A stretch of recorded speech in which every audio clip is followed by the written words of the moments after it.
¿Quieren ir abriendo su Biblia en Mateo capítulo 5, versículo 5? Porque vamos a continuar con la serie Verdaderos Discípulos. El tema es el número 12, el carácter del discípulo, parte 2. Mateo 5, versículo 5. Dice, bienaventurados los mansos, porque ellos recibirán la tierra por heredad. Recordemos que Jesús está frente a la multitud. Hay de todo allí. Su mensaje de bienaventuranzas estaba dirigida a sus discípulos, porque la multitud quiere las cosas de Él, pero no quiere compromiso. Y Jesús estaba enseñándoles sobre la condición interna de los verdaderos discípulos. La formación de carácter es la prioridad para el Maestro Jesús. Él quiere formarnos a su imagen, quiere que aprendamos a vivir como Él, a ser como Él, a pensar como Él. Y lo que Jesús les estaba diciendo a sus discípulos son los parámetros que se requieren para vivir en el reino de Dios. En el mundo, los parámetros que vive la gente que no es creyente, pues lo que menos les importa a la gente de allá afuera y algunos aquí adentro, es el carácter. Allá el mundo lo que exalta es el talento. Lo que el mundo reconoce y alaba son las habilidades de la persona, del artista, del futbolista. Lo que la gente allá en el mundo admira es el don, no les importa el carácter. Les gusta el carisma personal. Y esos son los parámetros. Allá afuera el carácter no es importante. Por ejemplo, en 1986, en el Mundial de Fútbol, aquí celebrado en México, en el partido final entre el Atlas y Argentina, entre Argentina y Alemania, un argentino, un jugador, metió la pelota a la portería con la mano y se llama Diego Armando Maradona. Ese señor a donde va, pues todo el mundo lo recibe con fotografía y quiere una foto y lo saludan. Diego, Diego, Diego. Lo tienen como un gran personaje, aunque haya hecho trampa. El año pasado, en un partido en Barcelona, entre el Barcelona y otro equipo, otro argentino, no sé si será discípulo de Maradona, pero se llama Lionel Messi, metió un gol con la mano y fue válido el gol. Y la gente tiene a todos esos personajes como héroes, como, ay, es lo máximo. O sea, no les importa para nada el carácter, la integridad, etcétera, etcétera, pero les encanta lo que hacen. Como lo hagan, eso no importa.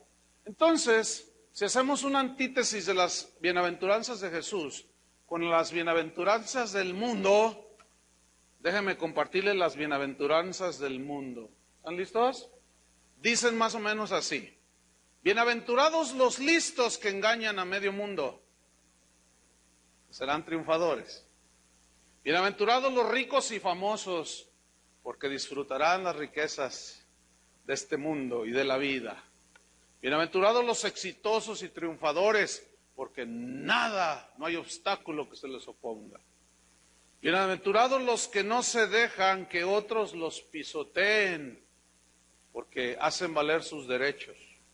Bienaventurados los que tienen una alta autoestima, porque pensarán de ellos como personas seguras de sí mismas, triunfadores. Bienaventurados los campeones, porque no saben lo que es la derrota, solo saben ganar, nunca les vendrá la adversidad.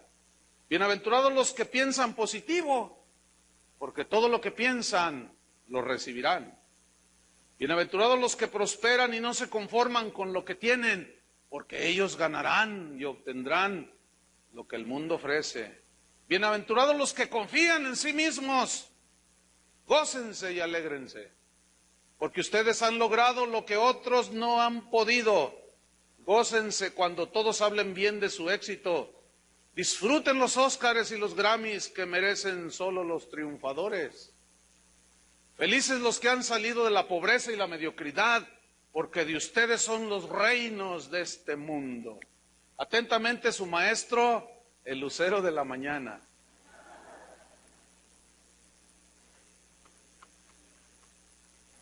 No. La enseñanza de Jesús, hermano, es diametralmente opuesta a los parámetros del mundo. Él dijo, bienaventurados los pobres de espíritu, los que reconocen que necesitan a Dios, que necesitan ayuda, que no tienen recursos, porque de ellos es el reino de los cielos. Es diametralmente opuesto. Él dijo, bienaventurados los que lloran, porque Dios mismo enjugará toda lágrima de los ojos de ellos. Y en el versículo 5 de capítulo 5 dice, bienaventurados los mansos. Esa palabra mansos se tradujo del griego praus, que significa humilde. En la Biblia, manso y humilde es sinónimo. Entonces, bienaventurados los humildes significa manso, praus, humilde significa sumiso. Pero este vocablo, praus, se usaba en referencia a un caballo que había sido domado. Que una vez ese caballo fue salvaje, pero ahora es obediente, ahora obedece a las órdenes del que lo domó. Si el jinete jala la rienda hacia la izquierda, el caballo sabe que tiene que ir hacia la izquierda. Si es a la derecha. Si lo jala hacia atrás, el caballo entiende que tiene que pararse. Si lo suelta un poco la rienda y le pica con las espuelas, sale corriendo. Entonces, se habla pues de un caballo que es manso. ¿Cuántas veces se han querido subir a un caballo y le tienes miedo y te dice el jinete, no, es muy manso? O sea, muy obediente, muy humilde, muy sumiso. A tus órdenes va a responder. La docilidad y la sumisión a Dios deben ser un rasgo en el carácter del verdadero discípulo. Es decir, que un discípulo está bajo el control total del maestro. Si el maestro dice a la izquierda, ¿hacia dónde va el discípulo? A la izquierda. Eso es la mansedumbre. Si dice a la derecha, a la derecha. Si dice habla, habla. Si te dice cállate, cállate. Si te dice ve, va. Si te dice no vayas, no vayas. ¿Por qué? Porque el discípulo, para vivir en el reino de Dios, tiene que ser sumiso, manso, humilde ante la majestuosidad de Dios, reconociendo que Jesús es el Señor y el Maestro.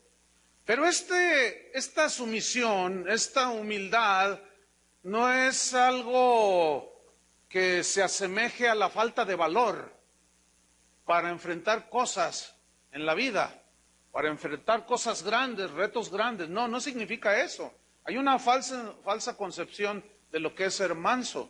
No, tampoco es una actitud pasiva de bueno, pues yo aquí estoy. No. Tampoco es una actitud fatalista. Bueno, pues que suceda lo que tenga que suceder, yo aquí estoy. No. Tampoco es una actitud apocada o fatalista, una actitud de abandono. No.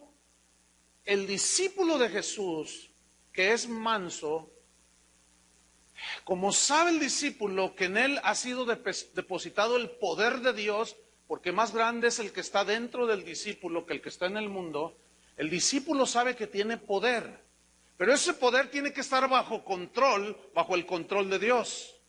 Los discípulos que Jesús estaba formando, en una ocasión dos de ellos, al rechazo que hicieron los habitantes de una ciudad hacia Jesús, se acercaron con él dos de ellos y le dijeron, Señor, Maestro, ¿quieres que hagamos descender fuego del cielo y los consuma?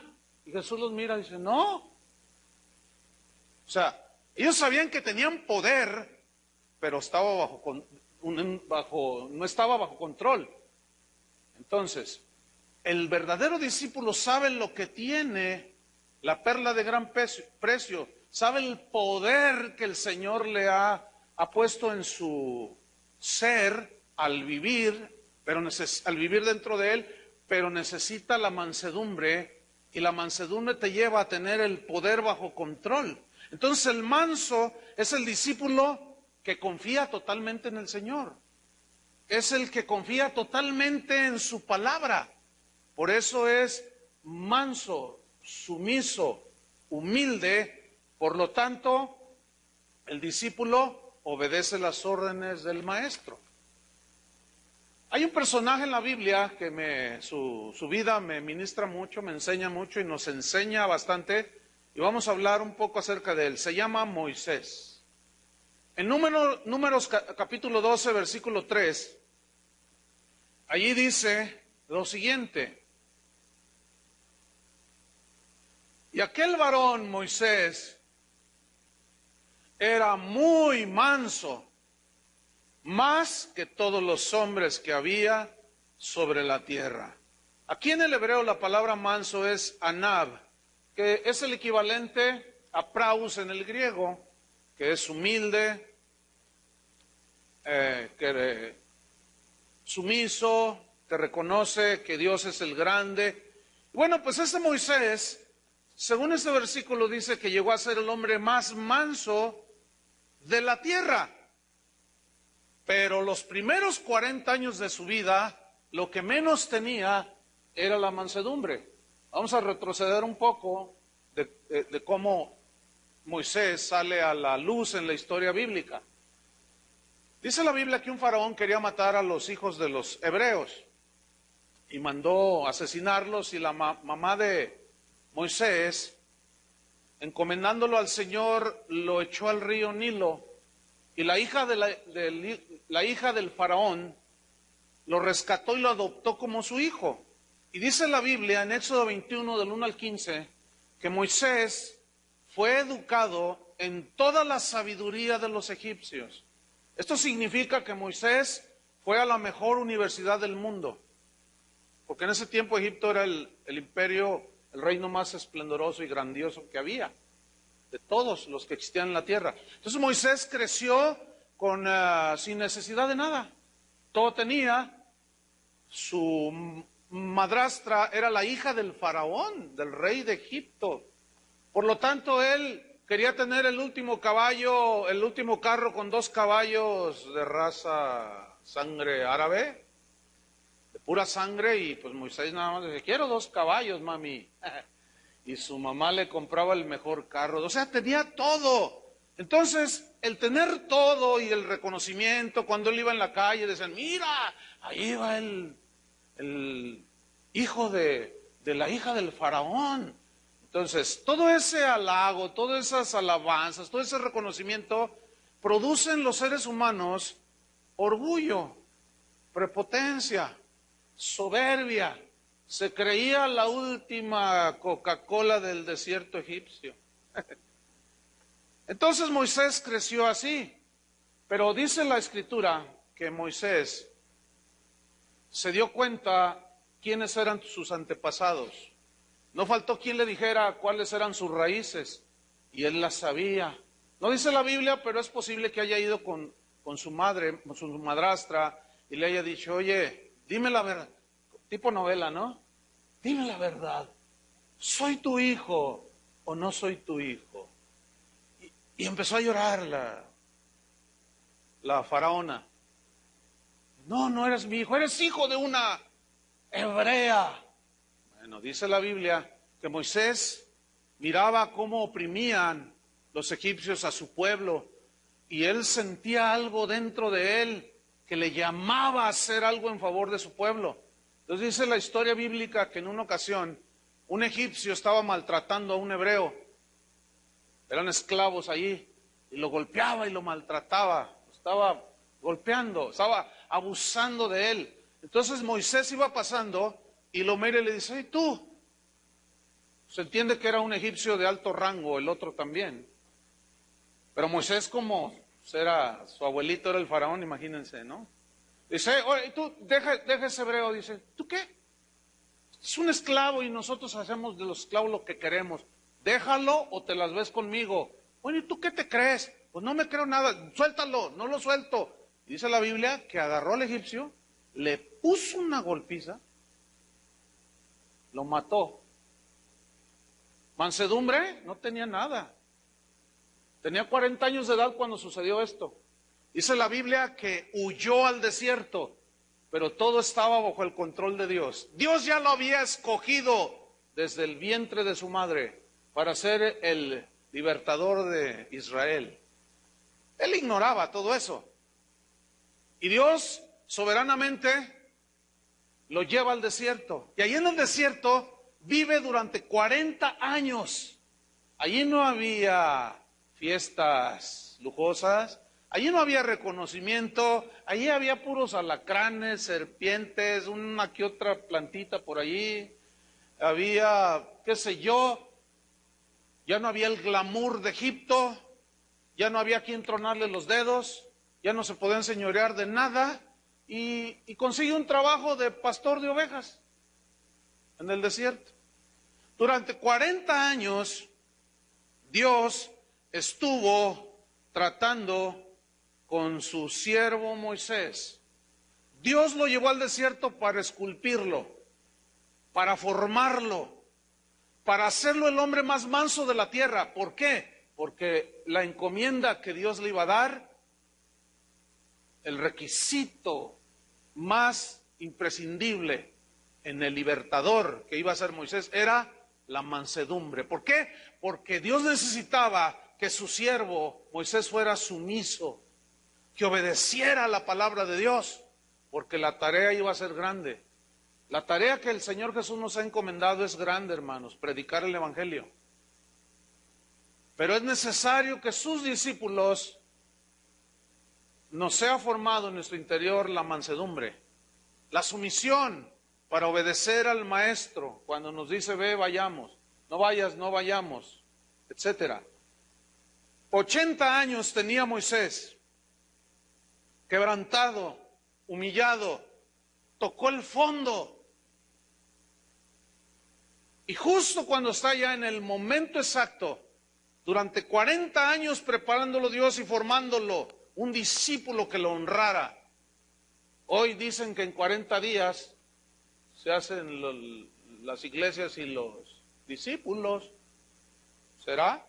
Dios se tardó 40 años con Moisés y ahora algunos dicen que en 40 días tienen un buen propósito para hacerlo, dicen. Bueno, en fin, ahora sí que cada quien su religión, ¿verdad? Entonces, el siervo Moisés, trabajado por el escultor divino, humillándolo,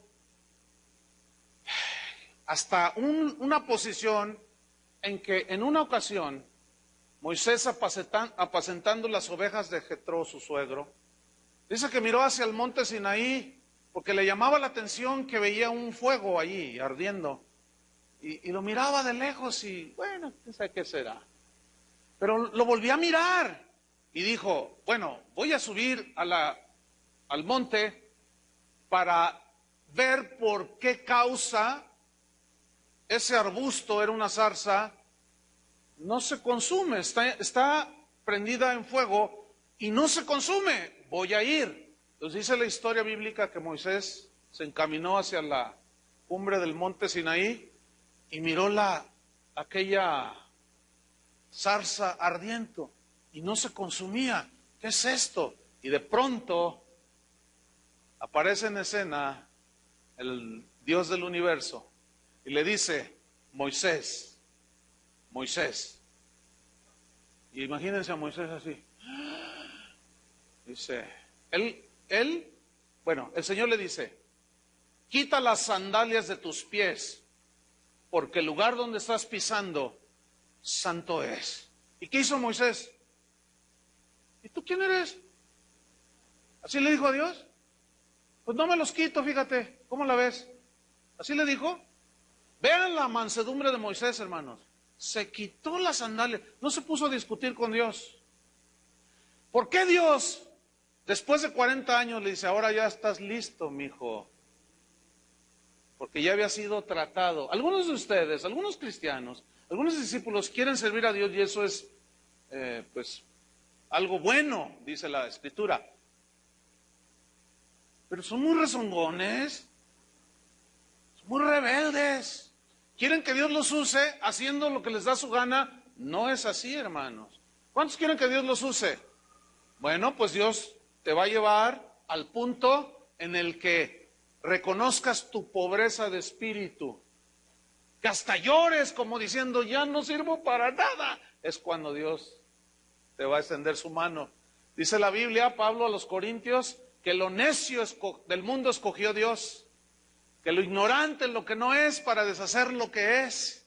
Esa es justamente la posición que el Señor requiere de alguien que le escoge para servirle, que reconozca que no tiene nada, que no puede nada, cuando en el mundo es todo lo contrario. En el mundo presumimos nuestros títulos, nuestras maestrías, nuestros negocios, y yo he viajado por todo el mundo y mi currículum es extraordinario. Y todo el mundo se apantalla. ¡Ah! Y acá con el Señor no hay currículum que lo apantalle, al contrario, te lo borra todo.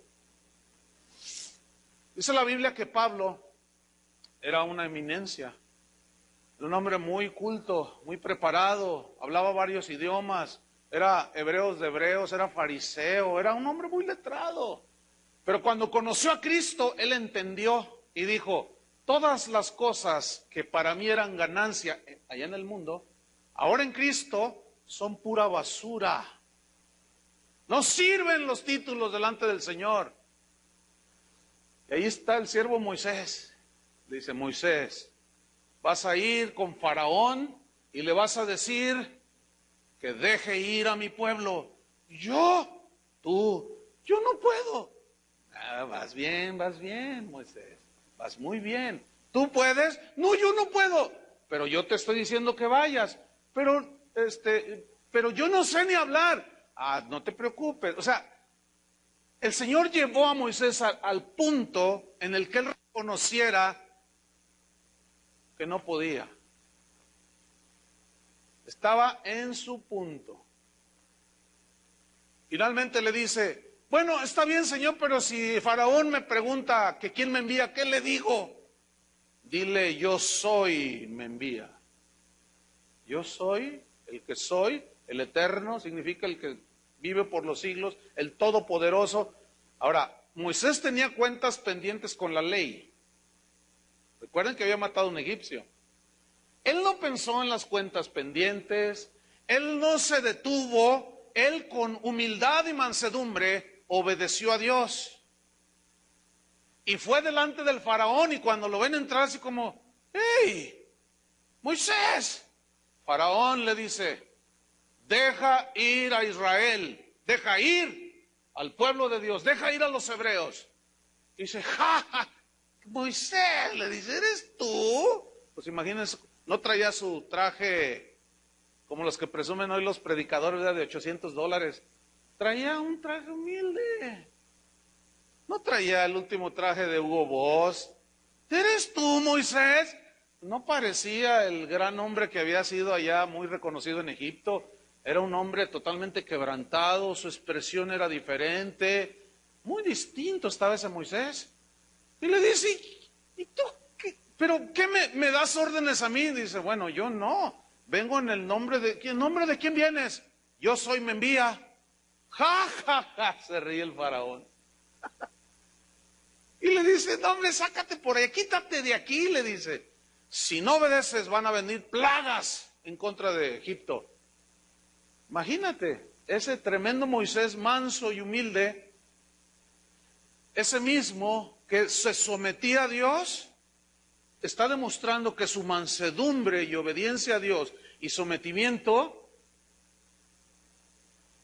cuando iba y enfrentaba, en este caso al faraón, lo hacía con decisión. Entonces, mansedumbre no es así no, mansedumbre es someterse a Dios. Esa es la mansedumbre que el Señor está diciéndole, diciéndoles en Mateo capítulo 5, versículo 5, que estaba obedeciendo. Entonces, ese mismo Moisés, que era manso delante del Señor, va con decisión ante el mandato del Señor. Ese mismo Moisés se enojaba cuando reprendía a su pueblo, cuando se torcían. Y hay una parte en la historia allí en el Éxodo cuando dice que Moisés estaba con Dios, le estaba Dios dictando las tablas de la ley para que se las llevara al pueblo, y había dejado a toda la iglesia en el desierto, a todos los israelitas, los había dejado a cargo de Aarón, su hermano. Entonces Dios le está haciendo las tablas de la ley y le dice Dios a Moisés, Moisés, dime Señor, dice, desciende rápido, dice, porque tu pueblo ya se corrompió, se han hecho un ídolo. Entonces Moisés se baja con las 2 tablas de piedra que pesaban bastante y va con ellas. Entonces se encuentra a Josué, que estaba a las faldas del monte Sinaí, y le dice, vamos rápido porque el pueblo, ¿qué pasó? Entonces dice Josué, se oye voz de guerra, dice, voz de guerra, decía Josué. Entonces Moisés le decía, no es guerra, es fiesta. Hicieron una pachanga, hicieron un antro allí en la iglesia. Y se han corrompido, y dice, no, es una guerra, no. Le dice, voz de canto, oigo yo, y descienden y están todos danzando alrededor de un becerro. Y dice que se enojó Moisés, ardió en ira, y las tablas las arrojó, y le dijo a Aarón, Aarón, ven para acá, le dijo. Y llega Aarón, ¿qué has hecho? Le dice. O sea, nunca se ve un hombre así todo pusilánime, debilucho. No, ¿qué hiciste Aarón? ¿Qué hiciste con el pueblo? Pues es que te tardaste tú, mucha oración allá con Dios, mucho leer la Biblia, que el griego y el hebreo, y no sé cuánta cosa, y te tardaste allá arriba. Y el pueblo quería acción, quería avivamiento, querían señales, querían su fiesta en la casa del Señor. Entonces yo les dije, bueno, pues Moisés ya se tardó, traigan todos el oro. Esos fueron los primeros que empezaron a pedir joyas. Y traigan. Entonces, que hace un becerro de oro. Y dice, pues lo fundí, allí lo trabajé con buril y salió el becerro Moisés ardió.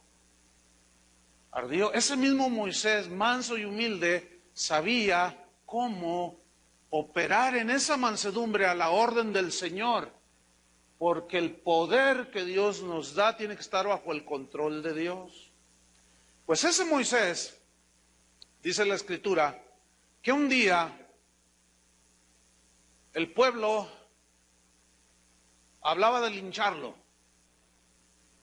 porque tenían hambre, querían carne, querían lo que comían en Egipto. Y van con Moisés, le dicen, Moisés, te vamos a dar una tunda porque nos sacaste de Egipto donde comíamos pepinos con sal y limón, tipo mexicano, ¿verdad? Y chile. Pueden entender los que nos oyen en otros países, pepino con chile. Pues aquí en México sí comemos pepino con chile. Eso no les cabe a nadie en otros países. Nosotros somos los únicos que estamos medio, no sé qué. Pepino, bueno, y los hebreos, porque ellos comían pepino con chile. Y ansiaban su cóctel de frutitas con jícama y mangos verdes.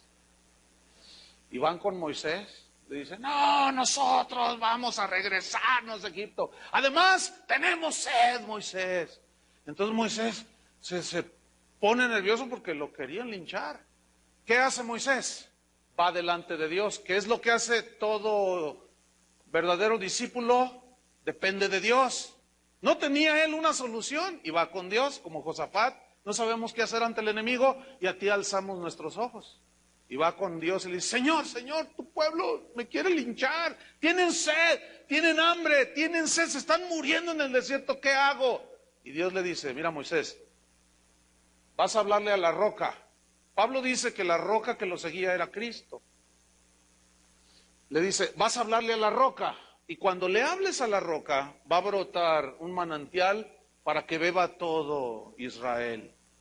Entonces Moisés sale de la presencia de Dios y va a enfrentar al pueblo y les dice, pero ya iba como medio prendido así, ¿no? Encendido.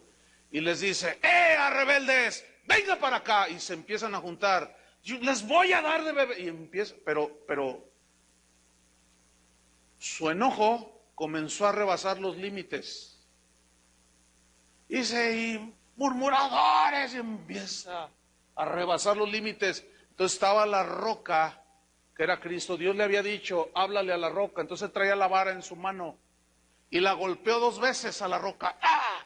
¡Ah! ¡Beban! Les dijo. Y brotó de la roca un manantial de agua y bebieron todos. Pongan mucha atención. No se duerma. Esto es muy importante. ¿Qué hizo Moisés? Desobedeció a Dios. Pero sucedió un milagro. Y la gente que estaba allí, los hebreos, a ellos no discernieron, ellos no sabían nada. Es como muchos cristianos hoy. Porque ven un milagro, aunque se viole la palabra de Dios y el mandato de Dios, se lo atribuyen a Dios. No tienen discernimiento. Ellos nunca entendieron que Moisés estaba violando la orden de Dios. Ellos lo que les interesaba era beber. Y así está la gente hoy. A la gente no le importa que se viole la palabra de Dios con tal de ver milagros, como sean, vengan en la Biblia o no vengan. A la gente no le importa. Pero Dios no es como nosotros. Sin embargo, sucedió un milagro, lo cual comprueba que el poder desbordado, descontrolado, puede ser usado y aún suceder milagros. Hace rato estábamos viendo un video que yo mencioné en la mañana, se lo estaba enseñando a algunos de los, como a Chuy y a Julio, donde está un predicador ante una multitud, son como 200,000 personas, es un colombiano él, lo tienen como un tremendo hombre de Dios porque hace una de milagros impresionantes. Pero lo que dice, cuando lo vieron ayer y varios que estaban ahí, se quedaron, ¡oh! Porque él está predicando y dice, usted puede obligar al Espíritu Santo. Usted diga al Espíritu Santo, ven acá. Usted puede obligarlo. Y luego lo ve así como desde arriba hacia abajo y decirle, obra en mi vida. Ay, ¿qué les parece eso? ¿Alguno de ustedes se atreverá a obligar al Espíritu Santo? Pues esos tipos sí.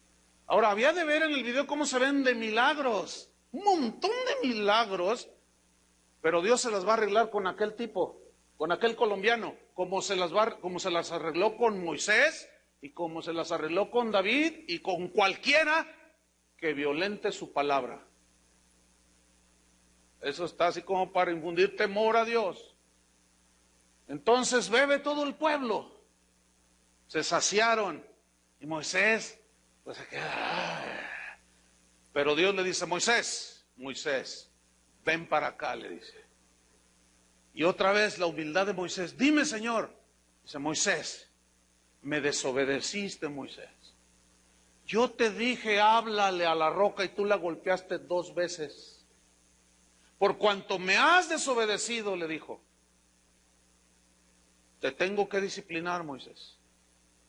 Por amor, porque te amo, porque el Señor al que ama, disciplina. Miren, Dios no es ningún padre consentidor como muchos de los que estamos aquí.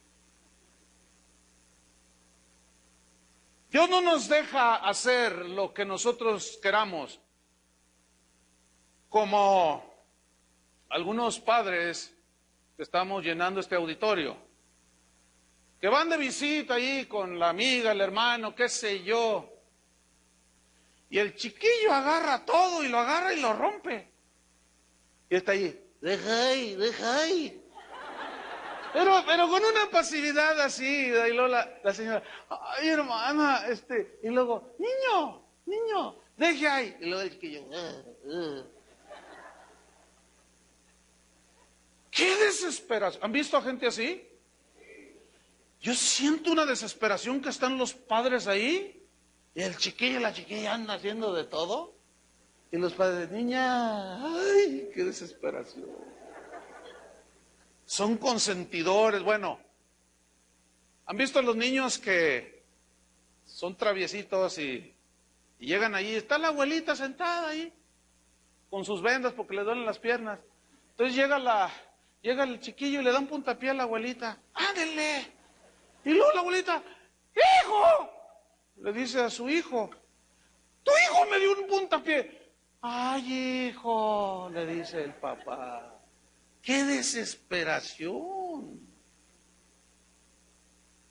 ¡Qué desesperación!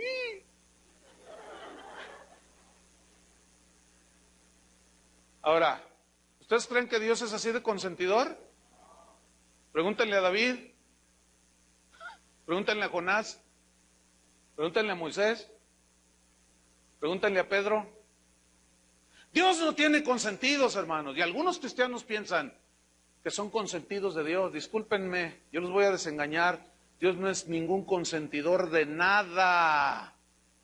No te va a dejar pasar una sola. ¿Por qué? Porque Él sabe que si así como el Padre no, primero es un puntapié y después le avienta la Coca-Cola a la abuelita. Eso es cuando está chiquito y no lo amonestas y lo pones un alto. Después no va a tirar un puntapié, va a tirar un balazo. ¿Ah? Y después vas a, ¿por qué, Dios mío, me diste esta cruz? A la cruz verde vas a ir a parar por falta de entendimiento. Pues Dios, hermanos, no consiente absolutamente nada, nada. ¿Por qué? Porque Dios es amor, hermanos. Y la disciplina es la manifestación de su amor. Porque Dios al que ama disciplina y azota al que recibe por hijo. Moisés, ven para acá.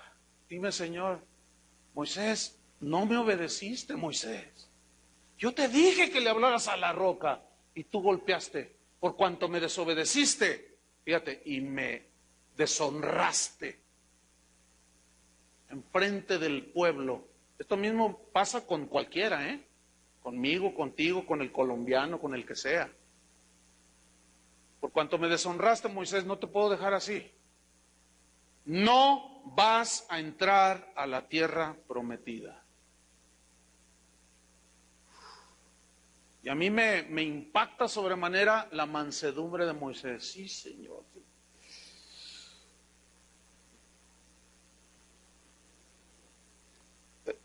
Vamos a Deuteronomio 34 para que vean.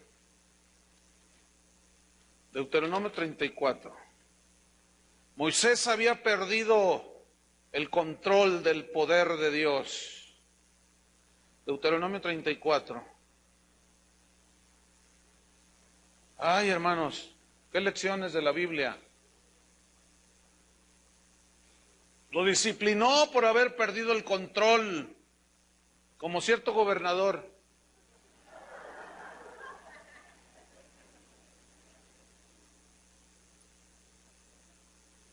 Le dijo, no, Moisés, tú no puedes dar esos discursos ante el pueblo.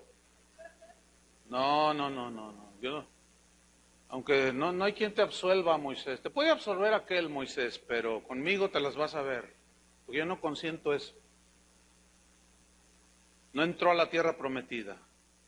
Deuteronomio 34, versículo 1 dice, subió Moisés de los campos de Moab al monte Nebo, a la cumbre de Pisga, que está enfrente de Jericó, y le mostró Jehová toda la tierra de Galad hasta Dan, todo Neftalí, la tierra de Efraín y de Manasés, toda la tierra de Judá hasta el mar occidental. Era una vista impresionante, como la del comercial les dijo, todo esto va a ser tuyo.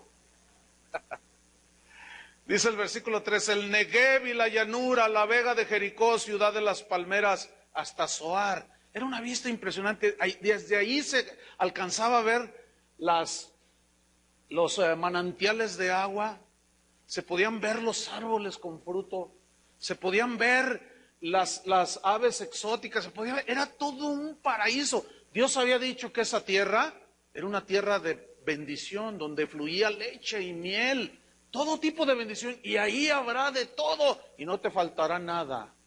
Esa era la tierra a donde Dios los quería llevar. Y ahí está Moisés mirando todo aquello.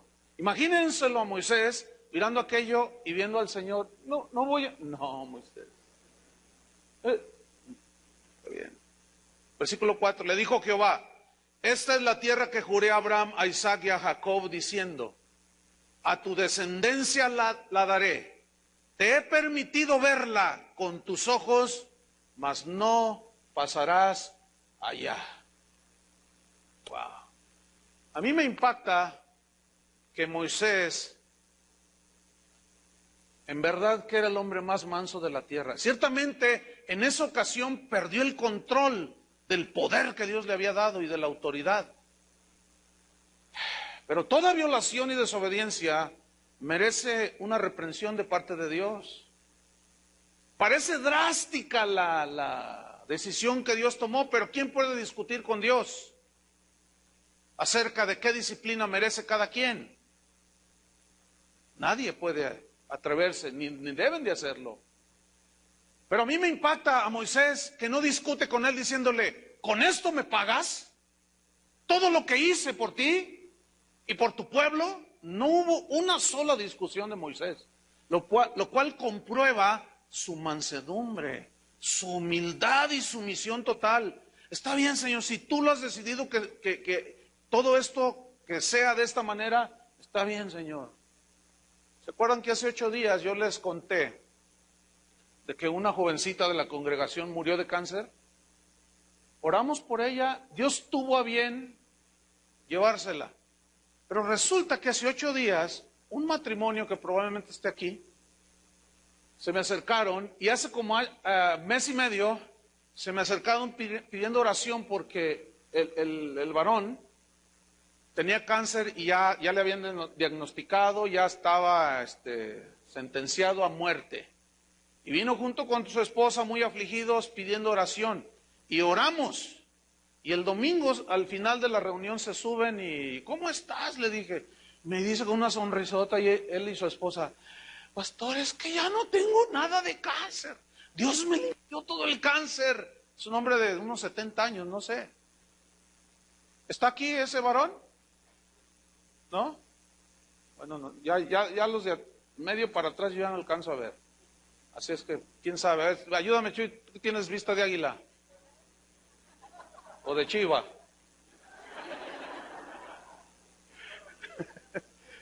Entonces me dice: estoy totalmente limpio de cáncer, estoy sanado, pastor.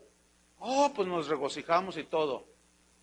Pregunta: ¿por qué dejó a este hombre de 70 años y se llevó a la joven de 21 años? Porque él así lo quiso. Ahora pregúnteme cómo están los padres de la jovencita, que probablemente estén aquí, que yo les conté lo que habíamos hablado hace una semana. Pastor, tenemos paz, estamos contentos con la voluntad de Dios, nosotros creímos hasta el final, Él quiso llevársela, se la llevó. Ah, qué diferente, hermano. Estamos aceptando la voluntad de Dios. ¿Saben cómo se llama eso? Mansedumbre. ¿Saben qué sucede en el corazón de Dios cuando uno de sus discípulos reacciona con mansedumbre ante su voluntad? Por eso Él dijo: bienaventurados los mansos, porque ellos heredarán. Y muchos de nosotros, muchos cristianos en las iglesias y en el cristianismo de hoy, no pueden tener una aflicción, no pueden tener una confrontación, no pueden tener una escasez, porque ya están luego reclamándole a Dios: yo diezmo, nunca te he dejado de diezmar, ¿y por qué me pasa esto? Y Dios nomás los ve así. Ah, ¿qué más? ¿Qué más? Y también acuérdate cuando yo te serví, cuando yo, quién sabe qué. Hermanos, ese es un espíritu altanero, ¿eh?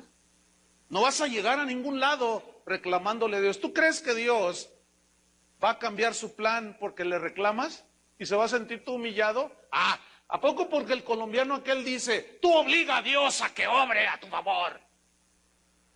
Hermanos, no, yo les recomiendo que no lo hagan. Yo les recomiendo lo que Jesús nos enseñó: bienaventurados los que aceptan la voluntad de Dios, sea como sea. Esos son los mansos de la tierra, hermanos. Qué impresionante historia. mansedumbre hasta la muerte. Finalmente, bueno, pues Moisés, dice el versículo 5, y murió allí Moisés, siervo de Jehová, en la tierra de Moab, conforme al dicho de Jehová.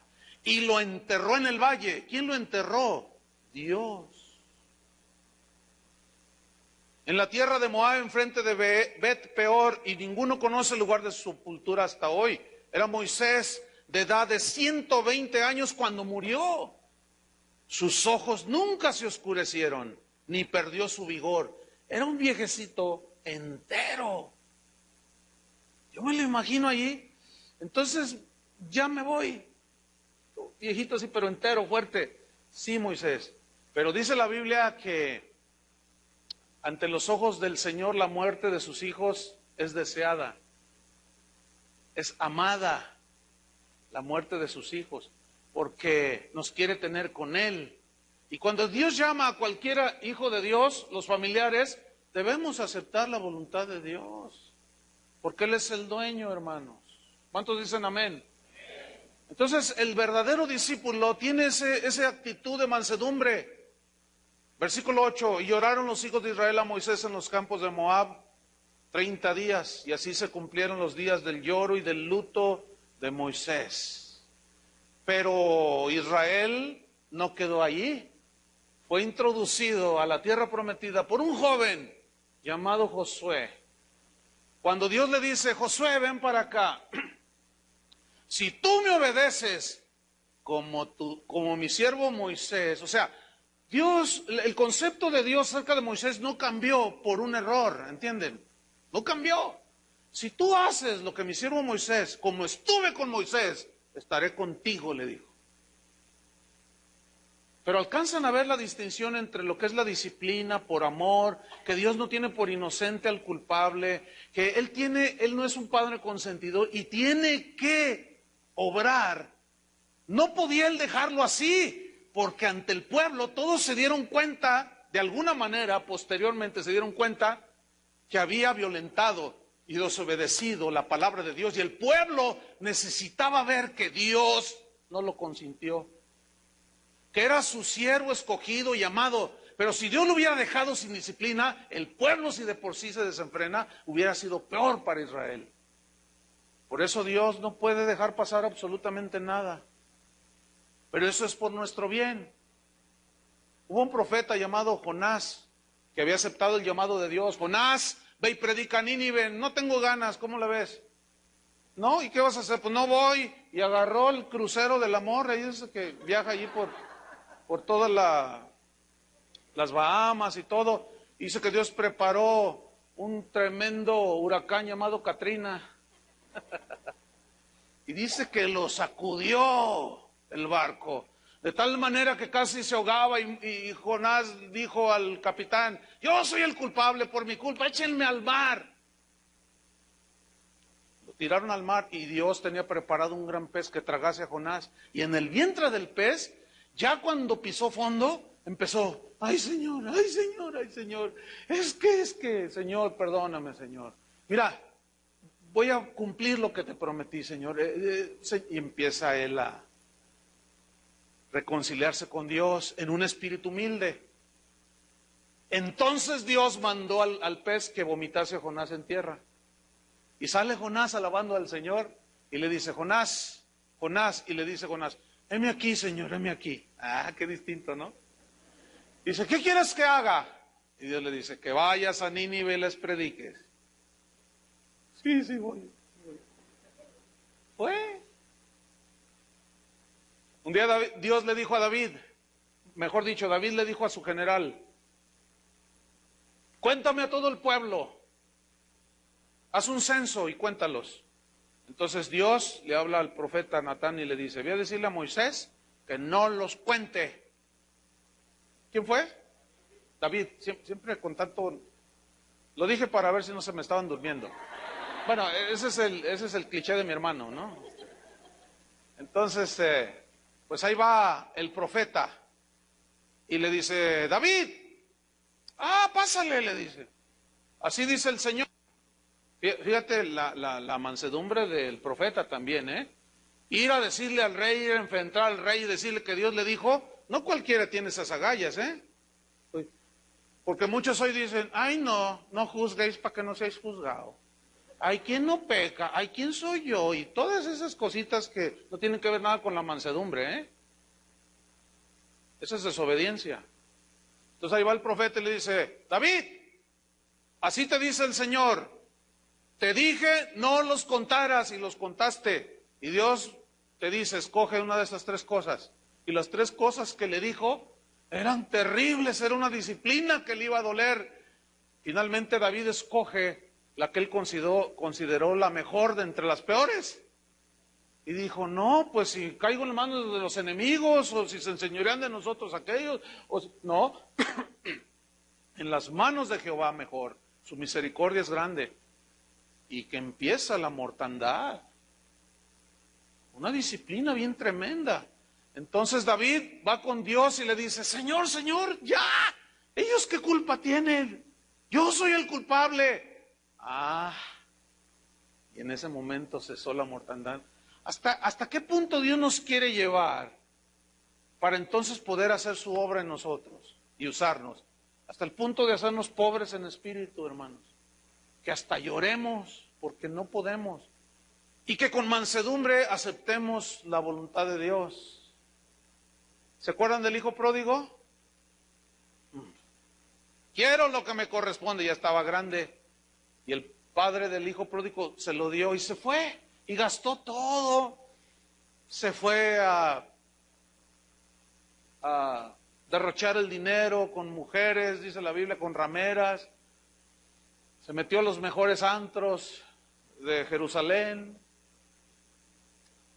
Hizo todo lo que quiso. Y el Señor, este es un ejemplo de cómo el Señor trabaja con nosotros, con sus hijos. Entonces dice que llegó un momento en que se le acabó todo.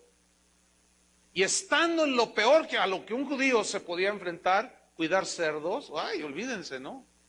Era lo peor. Lo hizo que tocara fondo, y cuando estaba allí tocando fondo, cuando ya no tenía nada, absolutamente dijo, ¿qué he hecho? ¿Qué hice? Y volviendo en sí dijo, he pecado. Voy a ir a la casa de mi padre y le voy a decir, Padre, he pecado contra el cielo y contra ti. Hazme como, ni siquiera como tu hijo, sino como uno de estos jornaleros. Y se levantó y fue. ¿Cómo lo recibió su padre? Lo abrazó, lo besó, apestando a cerdo, Pero ¿por qué lo abrazó y lo consoló y lo cubrió y le puso un anillo y sandalias nuevas y le hizo una fiesta espiritual, Porque hoy los cristianos hacen fiesta que se vale de todo. Y lo abrazó, le besó, lo cubrió, le puso una vestidura nueva y dijo, vamos a hacer una fiesta con danzas y todo porque mi hijo ha regresado. ¿Hasta cuándo el Señor obró y lo restauró a su posición? Cuando reconoció que él había pecado, que él no podía ya. Entonces es cuando Dios obra. Entonces, mis queridos hermanos, ¿qué nos está enseñando aquí Jesús con este discurso? Esto es lo que yo quiero que tengan en el corazón mis discípulos, mansedumbre. Vamos a Santiago 1:16, rápidamente, Santiago 1:16.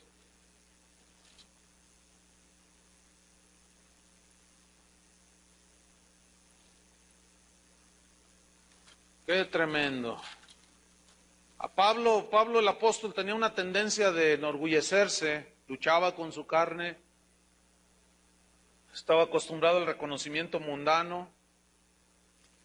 Y un día Dios lo arrebató al tercer cielo y vio cosas que Dios le dijo, a nadie se las cuentes porque no quiero que se las cuentes. Y él guardó silencio. Y dice que a causa de las grandezas, las revelaciones, para que no me enaltecieran sobremanera, me fue dado un aguijón. ¿Se acuerdan de esa escritura, ese pasaje? Un mensajero de Satanás que me abofeté y cayó postrado. Pablo, y oró 3 veces. He pedido 3 veces que lo quite de mí, Y el Señor me ha dicho, no, bástate mi gracia. Está bien, Señor, está bien, está bien. ¿Notan la mansedumbre de Pablo? ¿Notan la mansedumbre de David a la reprensión del Señor? ¿Notan la mansedumbre de Moisés? ¿Notan la mansedumbre de Enoc? ¿Notan la mansedumbre de Noé? ¿Y de las mujeres que sirvieron a Dios? ¿Que se sometieron al Señor? Veamos estas escrituras, Santiago 1:16. Amados hermanos míos, no erréis. Toda buena dádiva y todo don perfecto desciende de lo alto, del Padre de las luces, en el cual no hay mudanza ni sombra de variación. Él es el mismo. Si disciplinó a Moisés, nos va a disciplinar a nosotros. Si lo hizo con David, a nosotros también. Él no cambia. Él de su voluntad nos hizo nacer por la palabra de verdad, para que seamos primicias de sus criaturas. 19. Por esto, mis amados hermanos, todo hombre sea pronto para oír, tardo para hablar y tardo para airarse, porque la ira del hombre no obra en la justicia de Dios. Al contrario, tú pierdes el control, Dios se hace a un lado, pero después arregla cuentas contigo. Versículo 21, por lo cual, desechando toda inmundicia y abundancia de malicia, recibid con mansedumbre la palabra implantada, la cual puede salvar vuestras almas. ¿Cómo debemos de recibir la palabra de Dios que ha sido implantada? Con mansedumbre, con sumisión, con humildad. Pero ¿qué sucede con algunos discípulos de Cristo? Por ejemplo, los que son casados. ¿Cuántas veces te ha dicho el Señor que trates bien a tu esposa? ¿Cuántas veces? Ah, pero que eso no es para mí. Una señora me dijo, no, mi esposo me dijo, así soy yo y ni Dios me cambia. Ah, no. ¿Ni Dios te qué? ¿Así eres tú? Ay, yo ya me empezaría a tratar de aminorar el dolor, ¿verdad? Así soy yo, ja. ¿Así eres tú? Pues fíjate que no le agrada al Señor, ¿cómo lo ves? Pero no somos mansos para recibir la palabra implantada. Ay, ya va a empezar todo eso el patón. Porque no hay mansedumbre, hay pura rebelión. O eso no es para mí, eso no me compete a mí. Que yo, además, ¿qué le importa el pastor? A mí nada, hazlo, si quieres mata a tu esposa. Dale puntapié lo que quieras.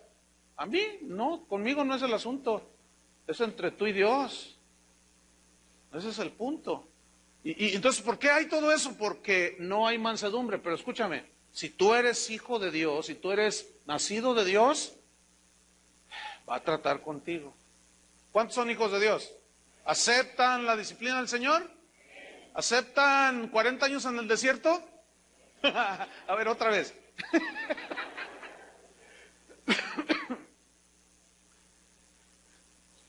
Se pusieron nerviosísimos. Con mansedumbre la palabra de Dios. Fíjate que el verdadero discípulo acepta la disciplina del Señor con mansedumbre, porque sabe que desobedeció y con mansedumbre la acepta. ¿Sabes que nuestro máximo ejemplo de mansedumbre es Jesús? En Mateo 11:28 dijo Jesús, venid a mí todos los que estáis, ¿qué? Trabajados y cargados, o sea, los que reconocen que están cansados, que están trabajados, agotados, sin fuerza, que no se pueden valer por sí mismos, que no tienen nada. Vengan a mí todos los que están trabajados y cargados, y yo os haré descansar. O sea, enjugaré tus lágrimas, te atraeré hacia mi pecho, te consolaré. Fíjate qué escena, ¿eh? Y yo os haré descansar. Cuando tú estás muy afligido y vas y lloras en el hombro de tu amigo, tu papá, tu esposa, después de haberte desahogado, entras en un estado así como de relajación, ¿te has fijado? Así como de descanso. Gracias por escucharme, le dices. Así limpiándote tus lágrimas. Necesitaba que alguien me escuchara. Necesitaba que alguien me escuchara y me... Gracias, tú dices, ¿no? Me siento bien, muchas gracias, estás agradecido. Ahora imagínate con el Señor. Imagínate que tú vas con Él. Pero ¿quiénes son los que van con Él? ¿Los autosuficientes, los campeones? ¿Los exitosos? ¿Los prósperos? Como los de la Odisea. No tenemos necesidad de nada porque somos ricos. No tenemos necesidad de nada. Os haré descansar. Llevad mi yugo sobre vosotros. O sea, ¿qué es el yugo? Sus palabras, sus mandamientos. Porque mi yugo es fácil, dijo. ¿Fácil? Es fácil para los mansos. Es difícil para los rebeldes. Porque mi yugo es fácil y ligera mi carga. Aprended de mí que soy manso y humilde de corazón y dejarás de sufrir, hermano. Hallaréis descanso para vuestras almas. Aprendamos de Jesús que Él es manso y humilde de corazón. ¿Se acuerdan que Él por múltiples veces dijo, yo hago lo que mi Padre me dice? Yo estoy aquí para hacer la voluntad de mi Padre. Cuando estaba en agonía en Getsemaní dijo, no se haga mi voluntad sino la tuya. Padre, dijo, si es posible pasa de mí esta copa, pero no se haga mi voluntad.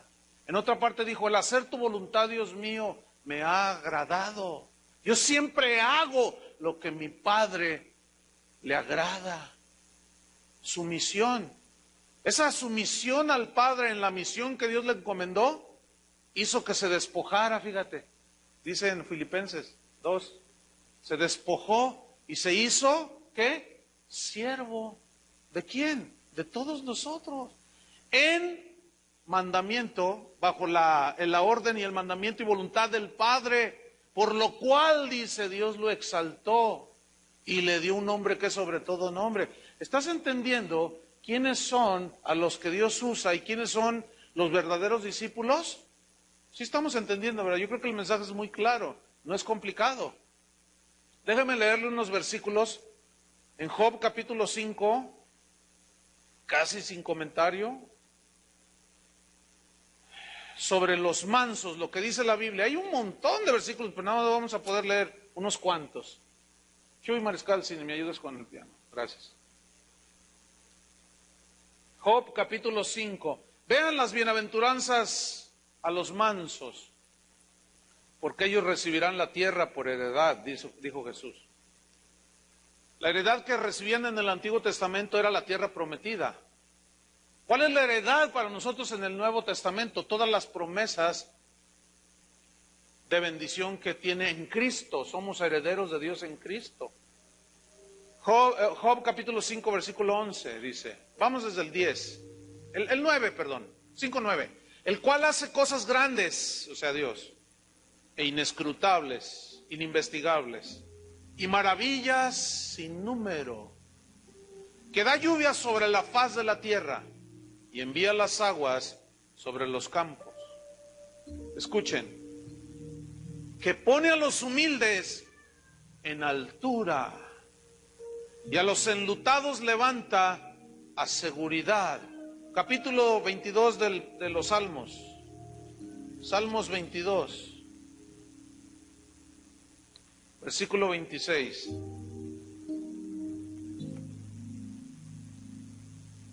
Comerán los humildes, o los mansos, acuérdense que es un sinónimo, y serán saciados. Alabarán a Jehová los que le buscan. Vivirá vuestro corazón para siempre. Salmo 25, versículo 9. Encaminará a los humildes por el juicio y enseñará a los mansos su carrera. Casi nada, ¿verdad? Salmo 138. En el versículo número 6.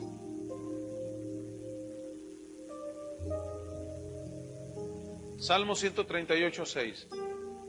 Porque Jehová es excelso y atiende al humilde. Excelso significa que está arriba en las alturas, por encima de todos. Jehová es excelso y atiende al humilde. ¿Dónde está el humilde? Abajo. El colombiano decía así en el video, se miraba, obligue al Espíritu Santo, así como que se te hinque el Espíritu Santo aquí y obliga a lo que te hagan las cosas. ¡Qué blasfemia, hermano! No.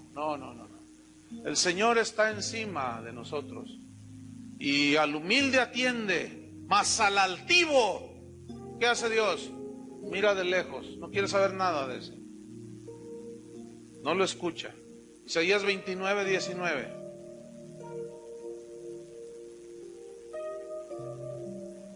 Isaías 29, 19. Ay, mira qué bonitos versículos. Entonces los humildes crecerán en alegría. ¿Se acuerdan que Jesús dijo bienaventurados, felices, dichosos? Sumamente felices. Los humildes crecerán en alegría en Jehová, y aún los más pobres de los hombres se gozarán en el Santo de Israel. Isaías 57, versículo 15. Isaías 57, 15. Otra vez Dios establece la posición de cada uno. Porque así dijo el alto y sublime, el que habita la eternidad y cuyo nombre es el Santo.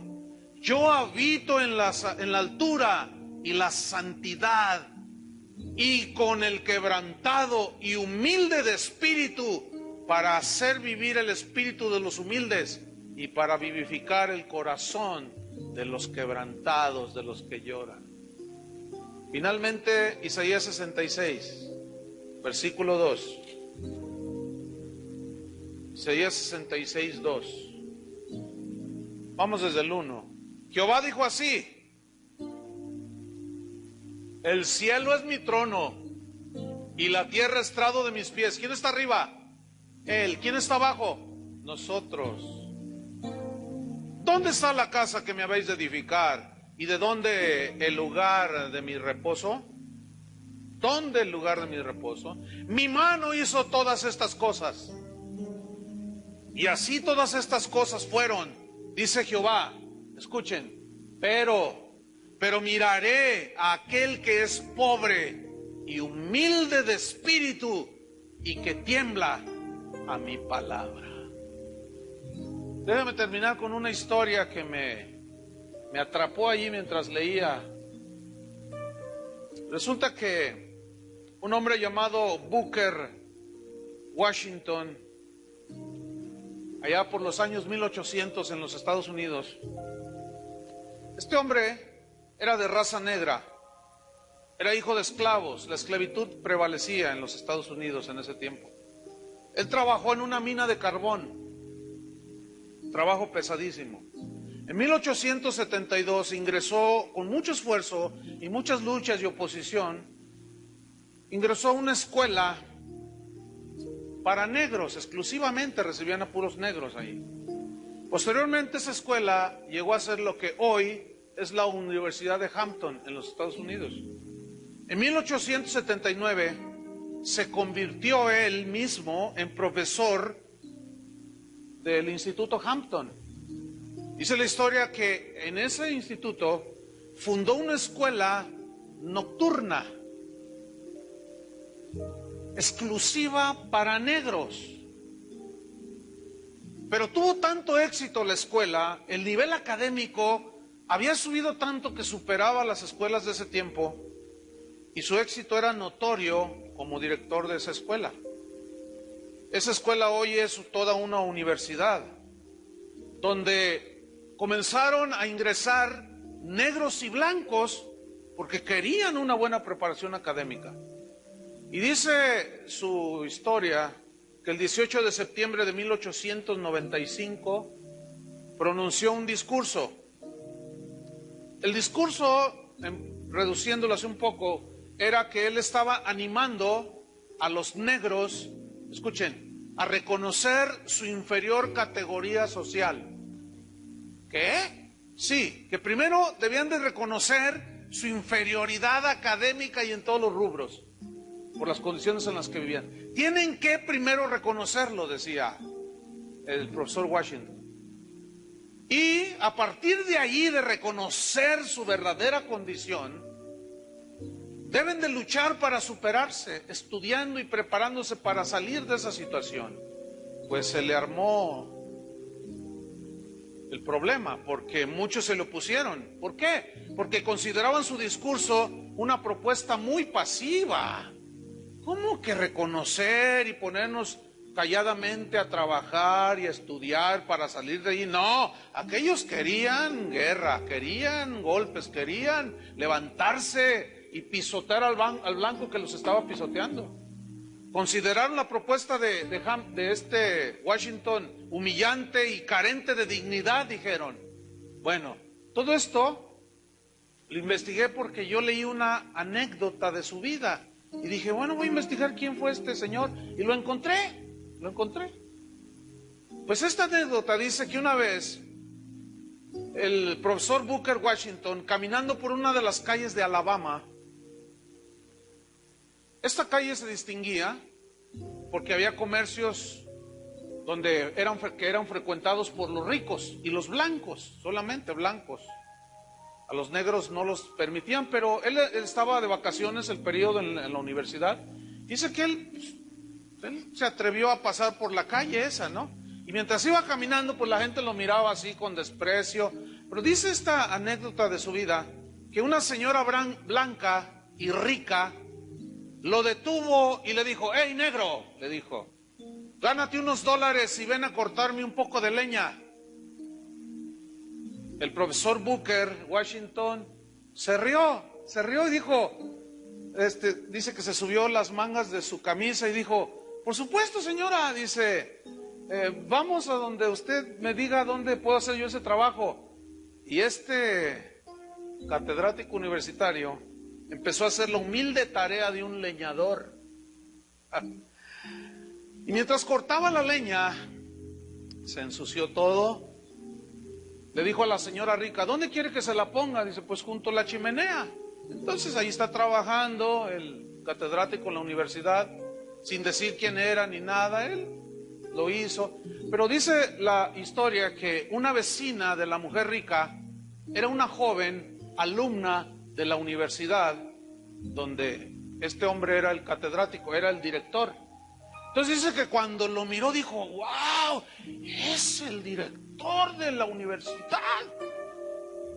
Qué privilegio que esté con mi vecina. Ay, ¿cómo le habrá hecho para que el director haya visitado la casa de ella? Dice, pero ¿qué está haciendo el director? Lo vio todo sucio, todo tiznado. Bueno, no se le notaba mucho, digamos, ¿no? Y dice que lo miró y dijo, ay, y le quedó la intriga a la joven, ¿no? Y al otro día, dice la historia, que fue con la señora y le dijo, oiga señora, cuénteme, ¿cómo fue que usted vino aquí, el profesor, y se puso a partir leña y a trabajar aquí junto a usted y usted sentada allí? Dice, pues es un negro. Dice, sí, es un negro, dice, pero es el señor Washington, es el director de la universidad fulana de tal. Dice, ¿quién? Es el director, allí yo estudio. Dice la historia que la mujer sacó una cita al siguiente día con el profesor, la recibe en su despacho y la señora, muy avergonzada, le dice, profesor Booker, discúlpeme por favor, le ruego me disculpe por haber... Y empezó con las disculpas y el maestro le dijo, está bien señora, está bien. Dice, mire, un poco de ejercicio físico hace mucho bien. Aparte de que es un gozo servir a alguien. Wow, ¿saben cómo se llama eso? Humildad. Ese no fue el clásico, ¿no sabe quién soy yo? Imagínate que un día confundan a Bill Gates y le truenan los dedos, le dice, con un viene.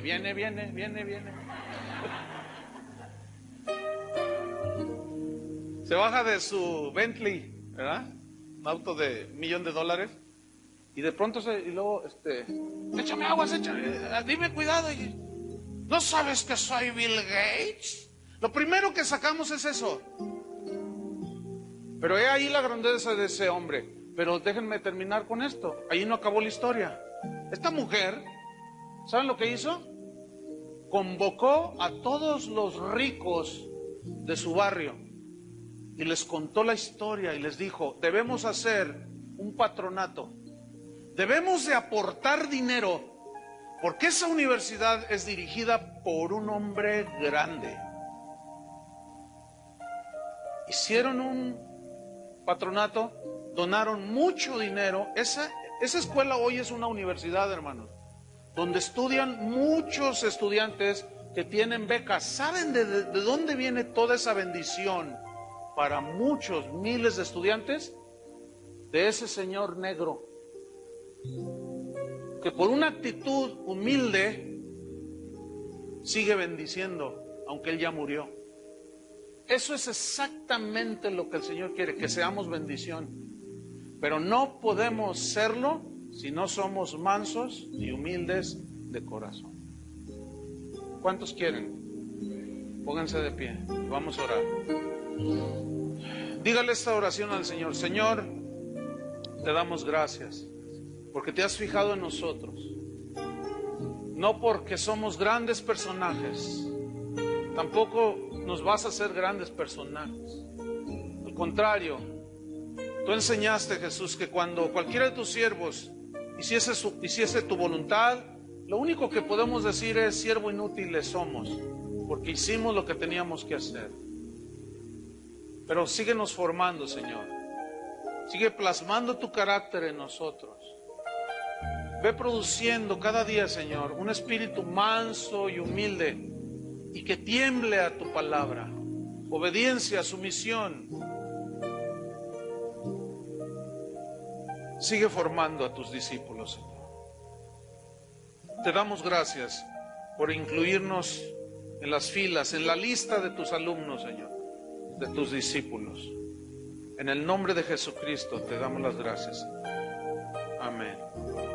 Que Dios les bendiga.